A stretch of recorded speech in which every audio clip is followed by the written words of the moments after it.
season. Thoughts going into that race with some of the pressures that everybody will be facing? Yeah, a lot of opportunity. I mean, for the whole field, right? The draft is an equalizer, but the same guys keep cycling up and finishing good and running good in the last 10 laps of those super speedway races. So trying to learn and watch what they've done in the past and learn from the mistakes I've made in the past, and I just see a lot of opportunity. And whether or not it works out, I don't get too worked up over the finish, but the opportunity to go execute and put myself in a good spot gets me excited. Ross, 31 points out right now. Going into Daytona next week, are there concerns about the big one maybe being an issue earlier in that race, or does, as the playoff finale or regular season finale, does that race run a little bit differently? Yeah, well, I think I'm a lot more than 31 out. But yeah, it's just going to be like there's just no, like you don't just let anybody in line. You don't necessarily stay with somebody just because you've been working with them. Like it's just whatever's best for you, and you know, get up front and block like all you can. So I haven't seen a boring super speedway race since I've been around, and that's been the last 10 years. So at one point back in the day, they would spread out and guys would lap each other, but that doesn't happen anymore. Ross, with the transition to Trackhouse next year, are you guys working on that transition now? Is that something that takes place in the off season? How much are you working towards the next year right now? The only thing is the next gen car. So it's in the current shop that we work out of in Concord, and it's being prepared for the testing coming up at Daytona.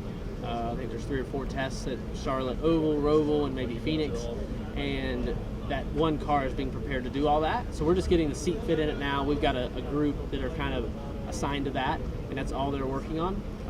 But as far as like naming or new people coming in, no, it's business as usual. There's just one extra car in the shop, and there's plenty of room at CGR, at Chip Ganassi Racing, and it's over getting in parts, new parts, because you order it all. You order it all through a portal online.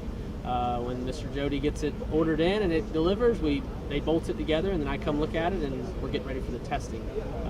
But no, aside from that, it's business as usual as the 42 and the 1. Ross, what are some things about the new car that you're most anxious to learn, find out about? Crashing it. I mean, just what does it feel like? Do I feel more? Do I feel less? We're using our same seats, but they're recommending we enclose our heads a little more, so we raise our headrests probably across the board. I know for me, I'm probably going to raise mine to get it up closer to my eye level, which I probably should have done in the past, and then from there enclose it both left and right, close in that space. Right now I only do that at road courses, and then here I have a little more room. So yeah, just crashing it though, seeing what it, right? Nobody's crashed one yet, a person, so well, I guess Drew did a little bit, but it wasn't that bad. So yeah, that's the biggest thing. That's the biggest thing that kind of like when we talk about it, I'm like, somebody needs to crash this thing and tell me how it feels. Yeah. Safety's always a priority. Yeah, and we're like, it's gonna be better. It's going, like what we've learned from the whole history of the world, like they're not gonna put us out there in something that's gonna, that's worse. But by Daytona, it'll be better. Thank you. Just how important is that headrest to you, the position, when it comes to racing? It's everything, and the safety of it is one thing, but then the comfort of it is a whole nother, to me, equally important. But then it needs to be comfortable making laps, but it also needs to be comfortable, and I use that with air quotes, to crash and hit the wall and pull 50 Gs. That impact needs to keep your head in line and your spine in line and not let it get up and over. That's why I talk about raising my headrest. I'm going to do that. 1 inch up, 1 inch down can be a game changer. Oh, yeah, I mean, a couple hundred thousandths of an inch difference in, like, spacing can be, just a 16th of an inch can be difference in, like, getting dizzy.